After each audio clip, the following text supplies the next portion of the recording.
Hello and welcome. I'd first like to start this video by saying, Cole, thank you very much for lending me your Burris. Who's Cole? Cole is a Patreon provider of mine that sent me a message about a month or so ago and said, hey, I have a Burris RT-6. Would you like to review it? And I said, of course. He had noticed that there were a lot of people asking if I had reviewed any Burrises before, and he took it upon himself to change that. So, Cole, thank you very much. Now, you'll notice that the box is kind of open. This is the second rendition of this. The first time the audio was completely horrible, so this is take two. From that, I can say the box is nice.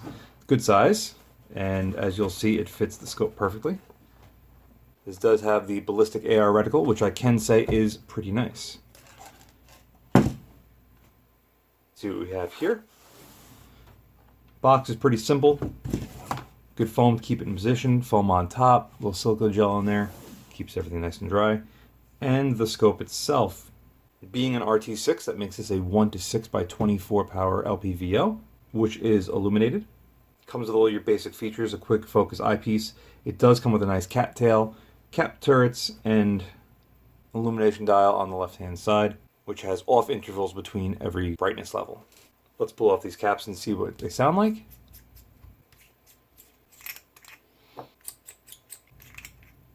Right off the bat, I like how these are labeled. Point of impact, up, half MOA clicks. However, both the windage and the elevation turrets are the same as well, so your windage goes from 0 all the way around 30. Maybe I always like windage turrets that start at 0 and work their way plus or minus, or left and right. Slight nitpick though. Let's have a closer listen.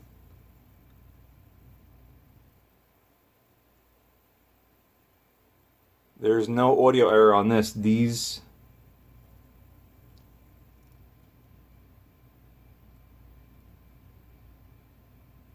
This elevation knob barely has an audible click, and it's very mushy. Feels like it has good resistance, so I wouldn't worry about this thing loosening up and changing during a course of fire, but it doesn't leave me feeling very confident in it. Let's see what the windage knob feels like. That's better. Nice audible click, nice strong detent. It clicks right into place. I wonder if that's just because this has been used a lot or just cheap turrets. Illumination, let's give it a go. Good detent on that. I like it when they have off in between every power interval. It's a lot easier to make sure you turn it off. However, you could also accidentally put it on when you think you have it off. So there are 10 brightness levels on this, and 10 seems to be pretty bright. I don't know if it's going to be daytime bright, but right now it seems pretty good. The cattail is not only a nice feature, but the way that Burris engineered this was also very smart.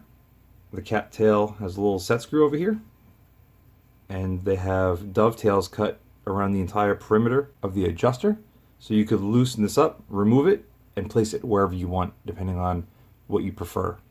Really nice touch. We start off at 1, crank it all the way up to 6. That is over 180 degrees of travel. Start off at about 9:30